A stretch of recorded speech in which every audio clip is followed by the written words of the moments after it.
প্রিয় দর্শক বন্ধুরা, শুরু করছি আজকের গণিত। আজকের বিষয় পাটিগণিত থেকে নিয়ে আসছি পাটিগণিতের কৌশল। বিভিন্ন কম্পিটিটিভ এক্সাম যারা দিচ্ছেন তাদের কাজে লাগতে পারে। প্রত্যেক দিন গণিতের বিভিন্ন কৌশল আমার চ্যানেলে পোস্ট করে থাকি।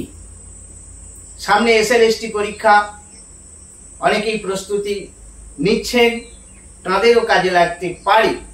গণিতের কৌশল কিভাবে মাত্র কয়েক সেকেন্ডে আমরা অ্যান্সার নিয়ে আসবো সেই কৌশল তুলে ধরছি।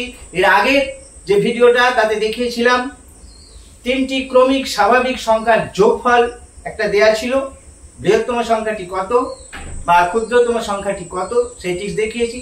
আজকে দেখাবো তিনটি ক্রমিক স্বাভাবিক সংখ্যার গুণফল।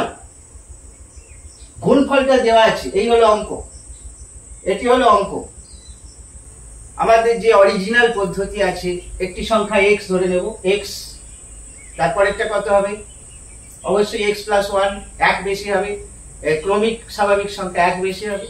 তারপর একটা কত হবে, x প্লাস 1 প্লাস 1, তিনটে সংখ্যা, প্রথমটা ধরে নিয়েছি আমরা x।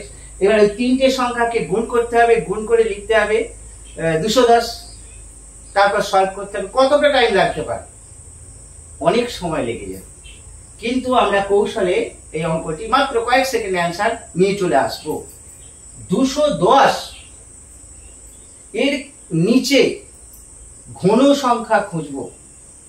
কোন ঘন সংখ্যা রয়েছে 210 এর থেকে ছোট? আমরা যদি 4 এর কিউব করি তাহলে আসছে 64। 210 এর নিচে আছে, আরো এগোবো। 5 এর যদি কিউব নেই 125, 210 এর থেকে নিচে আছে, আর একটু এগোই। 6 এর কিউব নিলে কত হচ্ছে? 216। 210 এর থেকে বেশি হয়ে যাচ্ছে, তাহলে ঠিক 210 এর নিচে কত রয়েছে? 125। কোন সংখ্যার ঘন করে 125 এসেছে? অবশ্যই 5 এর ঘন করে 125 এসেছে। তাহলে আমার ছোট সংখ্যাটি হবে 5 ছোট সংখ্যা। তাহলে বড়টা কত হবে? 6, তারপর এটা কত হবে? 7। এবার 5, 6, 7 গুণ করলেই 210 চলে আসবে। এবার যা জিজ্ঞাসা থাকবে, প্রশ্ন যা থাকবে সেইভাবে উত্তর করা যাবে, কোনো সমস্যাই নয়, মাত্র কয়েক সেকেন্ড লাগবে। আরো একটি অঙ্ক নিয়ে আসছি। অঙ্কটি হচ্ছে তিনটি ক্রমিক স্বাভাবিক সংখ্যার গুণফল 336। একই টিক্সে করবো, আরেকটি দেখাচ্ছি 336। তাহলে ছোট সংখ্যাটি কত বা বড় সংখ্যাটি কত বা সংখ্যা তিনটি কি কি?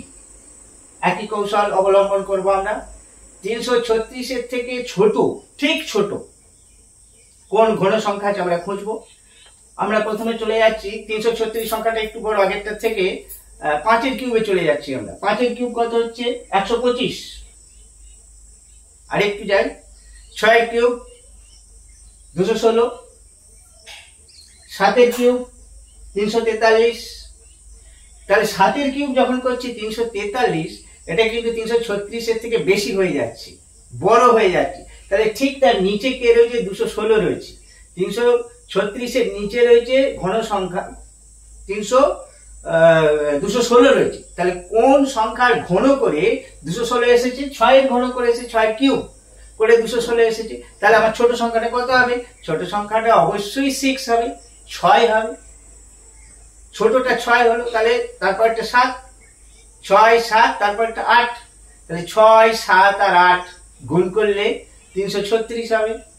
আমার যেমন প্রশ্ন থাকবে, ছোটটা জিজ্ঞেস করলে ছোটটা, বড়টা জিজ্ঞেস করলে বড়টা বৃহত্তম।